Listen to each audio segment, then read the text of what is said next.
একজন লোক ছিলেন যিনি তার জীবন নিয়ে খুব অসুখী ছিলেন।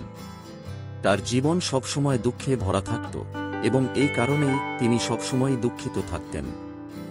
একদিন তার এক বন্ধু তাকে বলেছিল যে কাছের শহরে কয়েকদিনের জন্য একজন খুব জ্ঞানী সন্ন্যাসী থাকছেন। তিনি তাকে তার সমস্যার জন্য সেই সন্ন্যাসীর সাথে দেখা করার পরামর্শ দেন। প্রথমে লোকটি সন্ন্যাসীর সাথে দেখা করতে অনিচ্ছুক ছিলেন, কিন্তু তারপর তিনি মনে করলেন যে সন্ন্যাসীর সাথে দেখা করলে কোনো ক্ষতি নেই, তাই তিনি সন্ন্যাসীর সাথে দেখা করার সিদ্ধান্ত নিলেন। পরের দিন লোকটি সন্ন্যাসীর সাথে দেখা করতে তার স্থানে গেল। লোকটি যখন ঘরে ঢুকল তখন সে দেখল সন্ন্যাসী ঠিক তার ধ্যান শেষ করেছেন এবং একটি সাধারণ কাপড়ের মাদুরে শান্তিতে বসে আছেন। লোকটি তাকে প্রণাম করে তার সামনে বসল। তারপর সে বলল, মহাশয়, আমার জীবন দুঃখে ভরা, এবং তারপর তিনি সন্ন্যাসীকে তার সমস্যার একটি তালিকা এক এক করে বলে গেলেন। তারপর লোকটি বলল, মহাশয়, আমার জীবনে এত সমস্যা আছে যে তার জন্যই আমি সবসময় দুঃখী থাকি।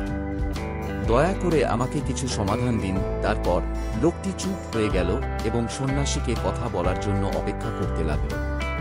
সন্ন্যাসী সহানুভূতির সাথে লোকটির দিকে তাকালেন, এক মুহূর্ত চিন্তা করলেন এবং তারপর বললেন, বন্ধু, আপনি কি আমাকে বলতে পারেন এই ঘরে কটা লাল রং আছে? লোকটি সন্ন্যাসীর এ কথা শুনে অবাক হয়ে গেল। সে ভাবছিল যে সে তার সমস্যার সমাধান চাইছে আর এই সন্ন্যাসী অযথা প্রশ্ন করছেন। কিন্তু তবুও অনিচ্ছুকভাবে সে ঘরের চারপাশে তাকালো, ঘরে লাল রংগুলো গুনল এবং তারপর বলল, মহাশয়, এই ঘরে অনেক কিছু আছে যার লাল রং আছে। তারপর সে ব্যাখ্যা করল, মহাশয়, এই বালিশটা লাল, ওই আপেলটা লাল, ওই মাদুরটা লাল, এবং আপনার চপ্পলগুলিও লাল, এবং তার বাইরেও এই ঘরে আরও অনেক লাল রঙের জিনিস আছে।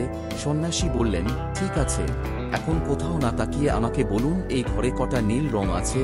লোকটি এটা শুনে বিভ্রান্ত হয়ে গেল। তারপর সে বলল, মহাশয়, আবার না দেখে আমি আপনাকে কিভাবে বলতে পারি? আপনি কেন জিজ্ঞাসা করছেন? তারপর সে বলতে লাগল, আপনি যখন লাল রং খুঁজছিলেন তখন কি আপনি নীল রং দেখেননি?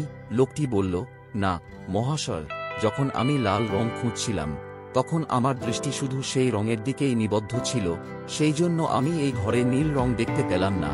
এ কথা শুনে সন্ন্যাসী হাসলেন এবং বললেন, বন্ধু, এটাই আপনার প্রশ্নের উত্তর। আমাদের জীবনও ঠিক এরকম। আপনি যা খুঁজবেন তাই পাবেন।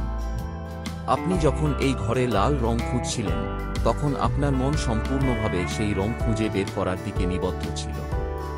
আপনি অন্য কোনো রং দেখতে পেলেন না। এই ঘরে এমন অনেক কিছু আছে যা নীল, কিন্তু আপনি লাল রঙের দিকে এত বেশি মনোযোগী ছিলেন যে আপনি এটি লক্ষ্য করতে পারেননি। ঠিক তেমনি আমাদের জীবনও সুখ এবং দুঃখের সম্মিলন, কিন্তু আপনি এতটাই বেশি মনোযোগ হয়ে আপনার জীবনের দুঃখের দিকে ফোকাস করেছেন যে আপনি আপনার জীবনে সুখ দেখতে পাননি। এটি সুখ এবং দুঃখ উভয়েরই সম্মিলন। কি বিষয়ে আমরা মনোযোগ দিই সেটাই গুরুত্বপূর্ণ।